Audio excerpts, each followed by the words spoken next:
Musicality Mondays, Litty Mondays, Litty Mondays. With Jazicality Mondays, Litty Mondays, Litty Mondays. For my friend David, I was like, man, bro, I'm thinking of starting this a business called the Avant-Garde. It shouldn't be just about the money. It should be about the community too. A Make Your Own Trophy Records production. Hello everyone, welcome back to Musicality Mondays. Today we are joined by Renaissance man, rapper, educator, and so many other things. We are joined by Chadwick Niles Phillips. Can you tell the people how you're doing today? What's up, everybody? I'm doing really, really good. Yeah. Can you explain to the audience what exactly you do in your own words? I live out my passion. You know, everything I do has to do with what my passion is. And I'm just glad that I'm at this point because it was a building process. Absolutely. To get to the point of turning my passion into my career. So, yeah, I'm highly thankful. Yeah. Absolutely. So you grew up in Lansing, Michigan, right? Yeah. Yep. So, and how was that like? And like, how is it different from the life that you're living now? Well, Lansing, Michigan is the capital of Michigan. Okay. It's where Michigan State University is. Yep. And wherever it's a capital, it's a lot of centralized elements when it comes down to the state, you know? So we used to go to the Capitol when I was a kid. I remember seeing Nikki Giovanni there when I was in like third grade. And it's interesting because I saw Nikki Giovanni when she came to St. Thomas University recently. Oh, wow. And I was like, when I was in third grade, I was in third grade. you know? Yeah. But so being in a capital, it has those type of aspects to it. Along with that, basketball is like a big thing in Lansing. That's where Magic Johnson's from. Oh, okay. So like when I was a kid, I would go to basketball camps. I really started in like sports. Okay. But music has always been like in the details since I was a child. But yeah, growing up there it was fun. I have a lot of good memories of Lansing. Yeah. Absolutely. That's really awesome. And you are an educator as well, right? Yeah. Okay. And so like what kind of education are you doing? Like you It's artist development and life coaching. Okay. So songwriting, how to invoke emotion into a song, learning about the music business. Along with that, it's the importance of education, the importance of how to mediate as a kid, as an adolescent, like controlling your emotions, the importance of knowing the history of what you're stepping into. Yeah. And the importance of actual like education, like, and I use myself as an example, like me coming from a lot of the same beginnings that these kids are in that I'm teaching and telling them my testimony and how I went from humble beginnings to where I am now. So. And what kind of humble beginnings do you mean? Like just like, or do you want to expand on that? Like Yeah, where for do sure. Where do you come from? You know? Yeah, it's a testimony, experiencing homelessness. Okay. As a kid, as early as like 5th and 6th grade, and you know, seeing certain activity, you know, peer pressure, all those things that you could go through as a child and as an adolescent, you know, in a district where it's impoverished. But on the flip side, I always felt very different from what my environment was, what my surroundings was. So the more I tapped into how unique and different I was, the more I separated myself and was like, I'm going to take this detour, you know, to college, take this detour to entrepreneurship, and take this detour to the life that I know is here for me if I earn it. Absolutely. Know? So, yeah. And did you always have that instilled within you, or did you like kind of have people that you looked up to that you're like, well, I want to be like them, you know, like how can I put that into my own life? I think that, well, just in my philosophy, I think that you're born, and as you grow, you create hobbies. Along with that, you develop a hunger, and wherever that hunger leads you towards, the potential of that can actually become a reality. But along the way, you can meet people. So on one side, I did have a different element about me. Like I was able to learn music very fast, which showed that I could potentially be an artist. Yeah. It's almost like if you could like run very fast, you could potentially be a track runner. So what your hobbies are and what you gravitate towards the most. But as time went on, it's many people that I still talk to and that I'll probably never see again that like added to that seed as I was getting older. So Okay, yeah, absolutely. So you graduated from the Michigan State University, right? Yep. And so what did you major in? What did you minor in? What was that like? I majored in communications. Oh, wow. Okay, yes. I got into music early. Mm-hmm. I started emceeing at maybe like 16 years old. So that was like 2 years before college. 2 years. Okay. And during that time, I actually had like an offer to be on a record label. Okay. And then when I first got into college, that's when the College Dropout by Kanye West came out. Oh my gosh. Yeah. So I was winning talent shows, and then everybody was like, "Bro, you should just drop out," and But but I was like, "Nah, I promised my mom that I'd stay." But college was an amazing experience, and it's something that I recommend to all youth because you grow in a lot of different ways. Absolutely. Yeah, and after that, I moved to New York City, and yeah. What was it like that transition from Michigan to New York, and why did you pick New York? Yeah, well, I'll backtrack to the college thing. So majoring in communications was great because it enabled me to go down different paths regarding like career endeavors. Yeah. And then when I graduated, I moved to New York, and along with me going after music, I was going after different endeavors in television and film. Oh, wow, okay. Yeah, so I worked at CBS, New York City Fashion Week, BET. Along with that, I won a talent search that Hot 97 put on with Koch Records, which was a major label at the time. They're called E1 Records. Okay. And I released a single that was produced by Bula, who was a producer, a part of the Rockefeller Camp, which is Jay-Z and Dame Dash's label, and DJ Envy from the Breakfast Club. Ooh. DJ'd for me when I performed at Summer Jam. So it was a good experience, but it showed me like what I want and what I don't want. I was able to like look at the full spectrum, and what I wanted was to continue to be in music. Yeah. But what I didn't want was what could come with it if it isn't aligned with like my spirit, you Absolutely. know? So yeah, I'm glad I had that experience because it gave me a balance on exactly how I would approach my career. Very cool. Yeah. Did you get to meet a lot of different celebrities on your label, like that you were working with at the time? It's interesting because there was a lot on the label and I never saw none of them. Oh, wow. Yeah, it was more because it was a single deal. Okay. So I had to write the single. I got connected with the producer. And when I would go to the studio, it'll be just me and him. It is a person named, well, it's two people, I'd say. Okay. Fame, who is a part of MOP, which is a legendary hip-hop duo out of Brownsville, New York, and Big Noid, who is a part of Mobb Deep, that Havoc and Prodigy was a part of. Those are, MOP and Havoc and Prodigy are like grassroots hip-hop legends that I grew up listening to. Nice. So Big Noid, he actually sat in on my studio session. But yes, I'd come around when it was time to, opposed to being there like all the time at the studio. So yeah. And did having him sit in on a session with you, was it like, how did that feel for you? Did it kind of like get you ready for like more, or?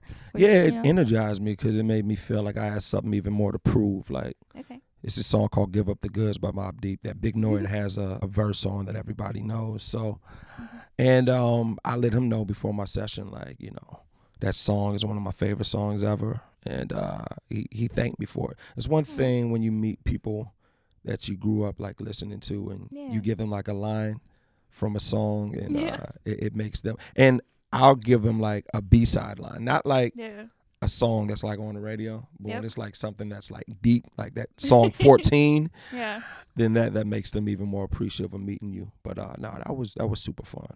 Absolutely, yeah. So how long were you on the label before things kind of changed? 1 year.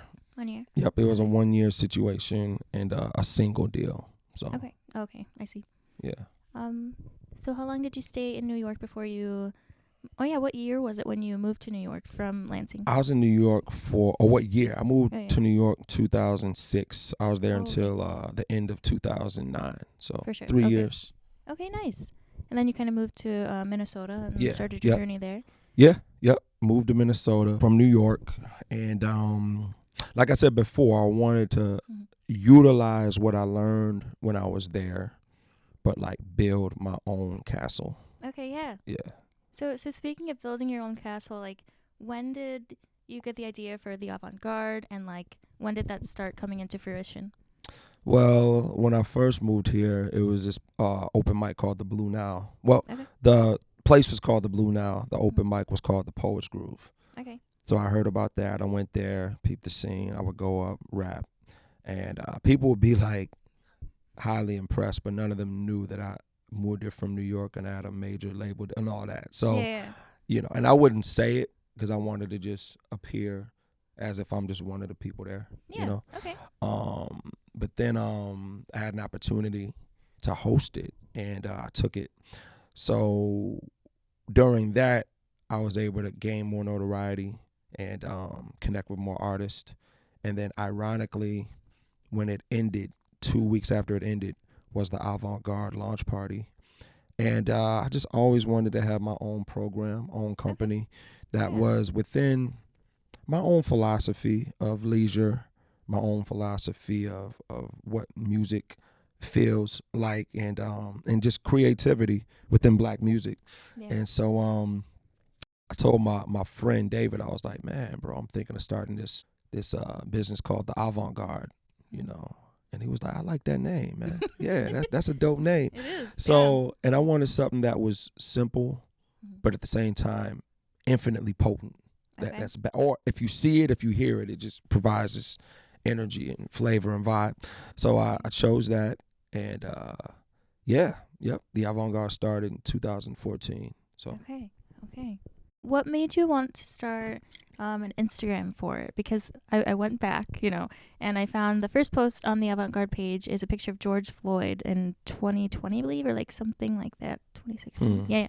And it's just, you know, just honoring him and his, you know, everything that happened, just how the community came together. Yeah. So it started, the Instagram page started in, I think, 2017. Yeah.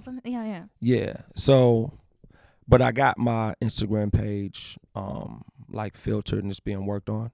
So it's showing the George Floyd picture first. You know when you get your Instagram page cleaned? Yep. So, but, you know, art imitates life, you know. And if I have a business, it shouldn't be just about the money. It should be about the community too. Oh, absolutely. Like utilizing that business and platform to bring awareness. So when the George Floyd situation happened, like me and millions of others, it you know, it affected me in a way to bring awareness. Yeah. You know, and whether it's the platform of my Instagram or my music or just what I do, that's a part of it. So it's an interesting thing when you can utilize your light to bring that, whether it's digitally, whether it's face to face, it's all relative. So yeah, absolutely. And looking back, also I saw that the Avant-Garde, you know, like the logo and everything is just like, it's kind of like everywhere, which is really cool because you can see how long you've been doing things with it and like in its name. And so during COVID and like 2020, you had this thing called the Quarantine Soul Open Mic, where you allowed people in the community. You did your research. I did. I wanted you to like feel special. I want you to know I care about you, what you're doing. It's so cool. And but yeah, like you had, you know, people. The whole thing about the Quarantine Soul Open Mic was to like have people still be able to perform, even over Zoom, which you wouldn't think is possible. But like, how was that like? How did you do that? Was there like feedback? Was there any like delay? Was it like that's just, interesting? You know, because it's like when the pandemic happened, it's like everything changed. You know, it's like life all the way up to that point became like in black and white, and then like from that point to now, it's a whole new mind frame because we never experienced nothing like that through our lifetime. So when it happened. I was one of those people that was like, I ain't going outside. It was either people who was like whatever your life philosophy is, you wore it on your sleeve. Because the people that was like YOLO, that just, it is what it is, whatever, they were like that on 10. And then the people that was like, I'm cautiously moving through life, they was like that on 10. I was the latter. I was like, I'm staying in. I'm not touching nothing, nobody, nothing. Like slide my meal under the door to me. I won't even go out to get it.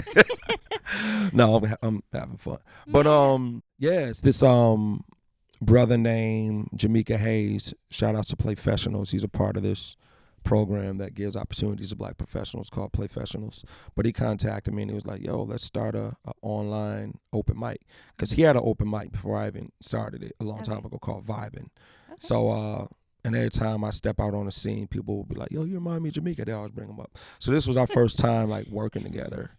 And yeah, it started the Quarantine Soul. And through that, I was able to work with people from around the world. Wow. You know, it's a Grammy Award winning trumpeter named Nabate Isles. Wow. Grammy Award-winning bassist named Ben Williams, Beth Griffith Manley, who was a finalist on The Voice. She's from Detroit. Okay. She's a background singer for neo soul artist Kim, who's Grammy nominated. So I was able to like open up those valves to work with a lot of people digitally and virtually. And it was dope. We'd have a sound check because on Zoom it can be the pausing and the fuzziness of the screen and all that stuff. So I would conduct the sound check virtually, and yeah, we did it, and I think it was a good time because we were still able to have that community in music and for people to still express themselves. And then on top of that, you never know what people's like really going through. True. Especially in a pandemic. So to bring that kind of energy and radiation was great because I could tell some people felt healed. They was looking forward to it, Yeah. Yeah, so. That's really cool. Yeah. And I think I even, like, saw just advertisements for it. Like, it came over to my page. I just didn't know what it was. I was just like, what's because everybody's using the word quarantine. You remember, like, when the pandemic first started, quarantine this, quarantine that? Yep. I was like, let's flip it. The Quarantine Soul. Let's go. Yeah. Just, like, bring it back to, like, something positive, a little glimmer of hope in the time where we didn't know what was going to happen. Oh, that's totally. Really cool. Yeah. And being an artist yourself, a rapper, like how has that helped you put on events or like have some grace for some of the artists that are like going on? Like how does that go into your like kind of routine? It helped me in a lot of different ways.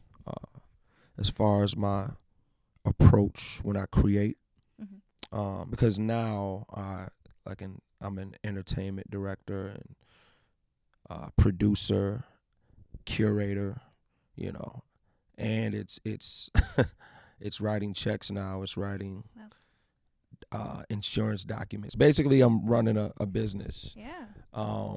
But starting out as an artist, it has created this, number one, this grind. It's like, even though I'm in the position I am now as a CEO, I still have this artist grind in me, and then just the way that I approach making events, because I'm thinking about what everybody else would want. Absolutely, yeah. When I write my music, I'm valving, I'm filtering everything out through that valve as well.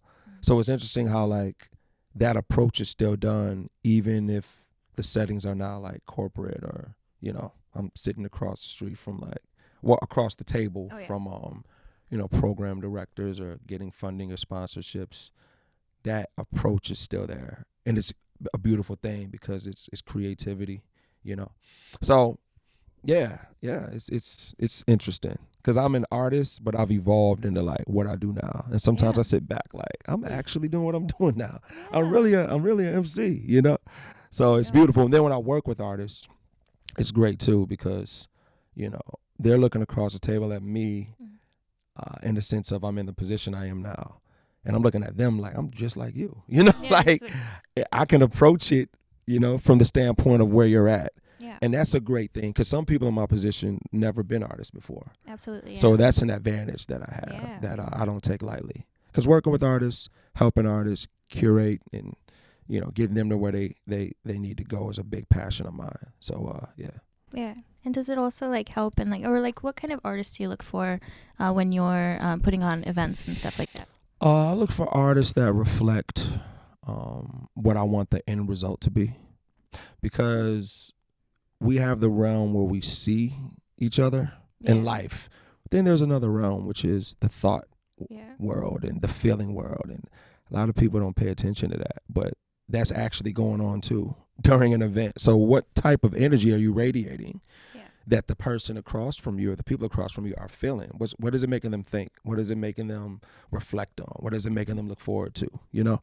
So I choose artists that tap into that when they create, you know, because when you create, it's like, what kind of energy do you want to radiate? Basically, do I want to radiate positive energy or negative energy? Do I want to, you know, it's and that's the power of it, because you're able to open that door for people to walk in and choose how they want to think and feel. So I choose artists that's on the side of creativity, on the side of a message, on the side of thinking about the aftermath of the art, not just the moment of the art, but the aftermath. You know, what's people going to think? What are they going to feel after? What are they going to leave with in a positive sense? I think you could still have entertainment that's raw, and it could still be empowering. Like, that's what I'm here for, to show that, because it's a myth that you either on one side or the other side, you know. But I think even if you are bringing optimism and positivity, it could still be like raw and effective, you know, and not boring. You know, it could still be live. So that's really cool. It's very insightful, and having hosted sold out events like Soul of the Cities at the Mill City Museum and the Vibe Out Suite at Ice House. How does it feel to like do all that work and see it come out on the other side? Like, it was successful, another sold out show. How does it feel? Feels amazing, because it shows that your work is being appreciated. Shows that the people really look forward to it, that they take it seriously, and it's not taken for granted. That's one of my main things. Like, I'd never want anything that I put out there to be taken for granted. So I do as much as I can for it to be cherished the same way that I cherish it in its incubation and its processing. Because as you're putting it together, it's put together in passion, whether I'm writing a song or whether I'm putting on an event. And one thing about art is when it is presented, it's unpredictable as far as who will, you know, connect to it. Yeah. So when people connect to it, it's still unpredictable, but the probability is higher because of the work you put into it before it's released, you know? Right. So for people to show up and for it to be sold out, that means the absolute world to me, because this is a service. Yeah. It's a shepherdship. Okay. And I see it as, you know, we're guiding people in a positive sense. Because like I said, you don't know what people are going back home to. True. We just see them when they come, you know? So the more people, the more healing. I love that. So I'm thankful for that, yeah. Absolutely. So thanks to everybody who's came out, who supported. That means the absolute world to me. Because, too, it's created with no compromise. Only you know if you're compromising or not, you know? So I know to myself that all of this is 100% real. And for it to be, like, accepted, oh, my gosh, that's the best thing ever. Yeah. I can go home and sleep with a smile on my face, because it's like, this has been, like, accepted, and it came straight from my heart, like no added preservative. So, yeah. What was your first sold out show? The first show I did. Really? It was the Avant-Garde launch party. Oh yeah. At Bedlam Lower Town. Nice. Okay. And it's Bedlam Lower Town used to be where the Lost Fox is now. The Lost Fox restaurant right across the street from UN Depot. Okay. And it was amazing. I'll never forget it ever. Yeah. And how? December 13th, 2014. How did you do everything that you're doing now, is like going on radio shows and podcasts and like just letting people know about it, or how did it become sold out? You know? Well, then, oh my gosh, I remember I did a commercial at the library in downtown Minneapolis. Yeah, and it's this group called Fertile Ground. Shout out to Fertile Ground. It's my favorite band, and they're out of Baltimore, Maryland. They're not, they've like separated and went on their own paths, but it's a song called My Friend the Moon that I had play, and I was like walking with the flyer, and then I had them like zoom in on the flyer. It was so like low budget. Nice. But it was the first commercial I ever did, and so we put that out, and we just put up posters and flyers everywhere, and there was a buzz from the Poets Groove, and just from my coming of age, and became the launch party. Then Ashley DuBose, Yeah, that's when she was fresh off The Voice. yeah. Okay. So yeah, she made it very far on The Voice. She attended, and then she approached me after and was like, I want you to do my album release party. So her classic album BU, her song BU, which is one of the biggest singles to come out of here. Like we put on that show. We put on that album release party for her, and that was sold out too. So it started out with very high expectations. Absolutely. Because I mean, how do you go? I mean, we sold out first shows. Like that's the standard. Like it's started out that way. So anything less would be uncivilized, you know? Yeah. So yeah, it's fun though. It was fun. Very cool. And how did you meet Ashley?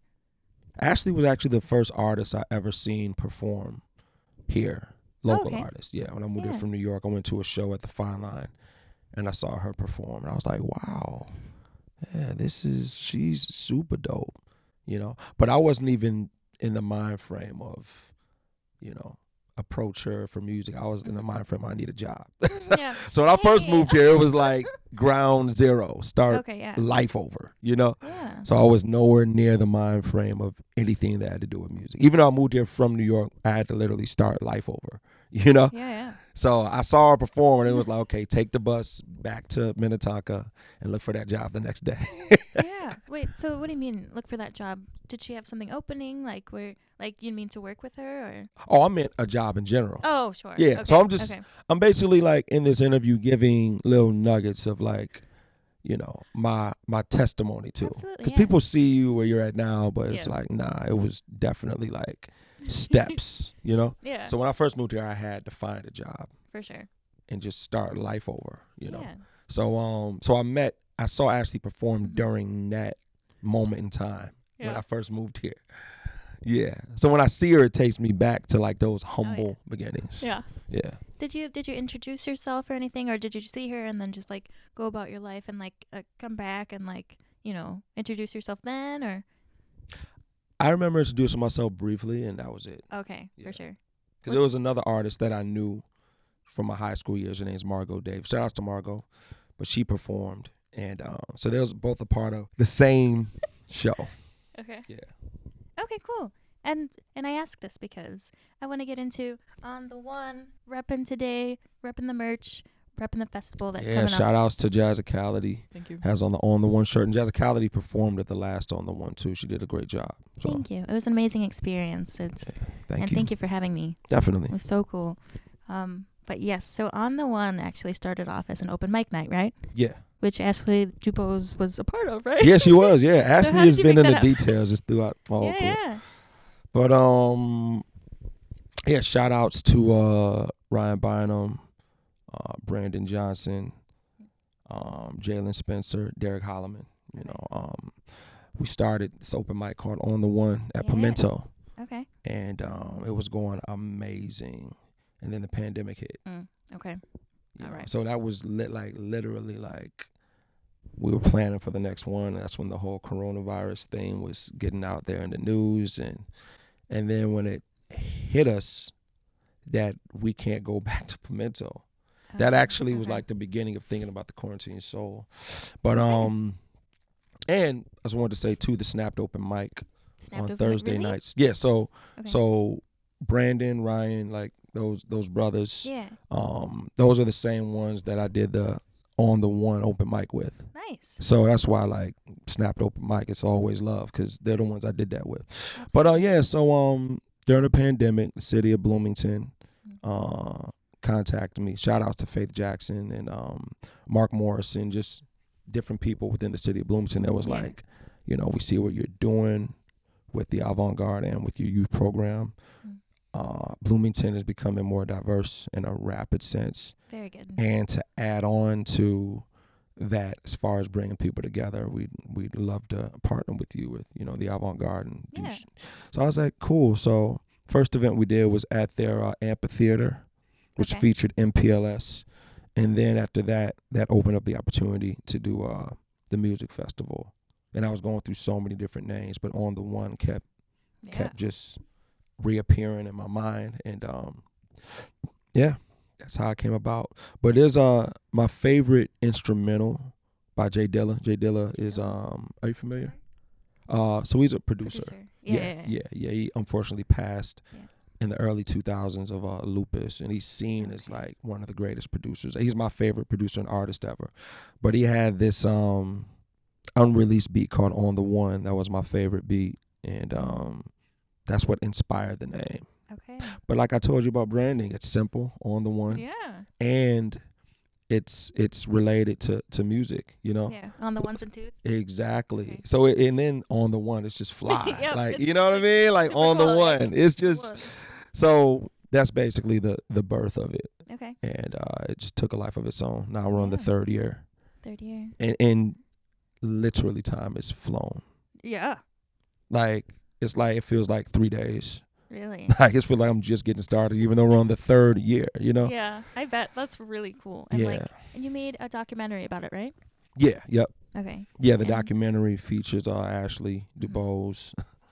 Yeah. Once again, that's- like I said, Ashley has always been in the details when it comes down to what I do. Shout out to Ashley. Much love.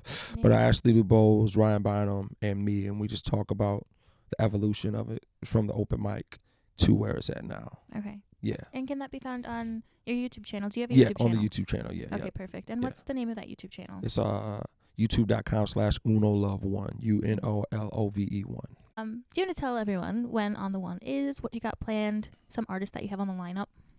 Yeah, so the third annual On the One Music Festival will be at Bloomington Central Station Park on 8100 33rd Avenue South. It is a super dope, just eclectic vibe. The way it just looks with like nothing added to it. You go there and it's like, wow, it's these like very dope lamps and these sculptures, and it's just an amazing atmosphere. And then along with that, it is accessible. The Blue Line, the Bloomington Central train station is right there. It's right near Mall of America. Oh, so it's cool. in that popularized area of Yeah. Bloomington. And the artists that we have featured, headline, it'll be Ozone Creations, which is a very, very, very super dope Afrobeats collective that's headed by Obi Original. They're like hot on the scene, heavy. Then we have the David Billingsley Collective, Okay. which is headed by David Billingsley. David Billingsley is the pianist for Stokely. So okay. he tours with Stokely. Nice. And one of Stokely's background singers, Lindora Turner, will be performing as well, along with Carnage the Executioner, who is a legendary hip-hop artist, Yep. beatboxing artist. Yeah, you know Carnage. Right? Jordan Johnston, which is one of the livest up-and-coming R&B acts. And then Taryn Nicole and Chioma are two fast-rising, up-and-coming R&B acts as well. We have Maya Marshall, who is just a Renaissance woman extraordinaire, author, artist. She does it all. And International Reggae All-Stars. Yeah, we have DJ Dime, who is a DJ for the Minnesota Timberwolves and Minnesota Lynx, will be on the ones and twos, and it'll be hosted by me. So I'm super excited about it because music festivals brings everyone together. Yeah. And we have fun. It's a party and it's a celebration of each other, of life, and of music. So hence, we're all one on the one. 2 p.m. to 9 p.m. Saturday, August 17th. Yeah. Be there. Oh yeah, there. and it's free and open to the public. So be there times 2. Be there times 2. Have you been planning this since the last On the One ended? Yes, I have. With each festival, it's like you plan earlier for the next one. You know? And the thing that I'm thankful for is my evolution and my approach of it. You know, because I didn't have a sponsorship pitch deck after the first one. Wow. After the second one, I was able to learn it, and now I have one. Having a street team, having digital marketing, having a social media team, having a branding team. These are things I didn't have for the first one. Mm-hmm. So I give myself props. Got to pat myself on the back because it takes time to like put that together to learn, and it's all about evolving as you go. So with each festival, the festival's gotten bigger and bigger, but the approach has gotten more and more like aligned.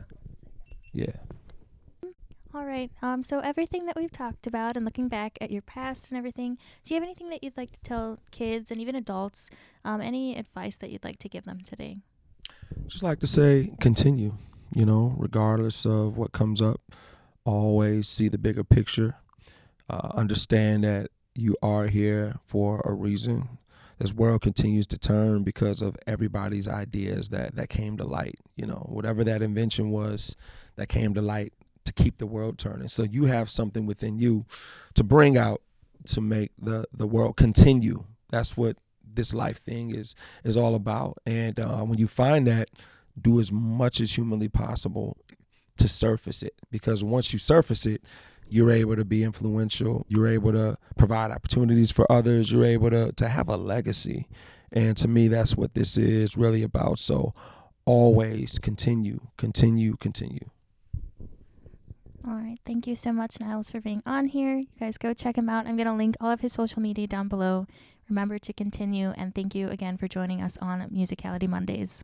You're welcome. And support everything Jazicality does. She's an incredible artist, guitarist, songwriter, and congratulations on this great podcast. Thank you. Indeed. Peace. Peace. Musicality Mondays, Litty Mondays, Litty Mondays. With Jazicality Mondays, Litty Mondays, Litty Mondays.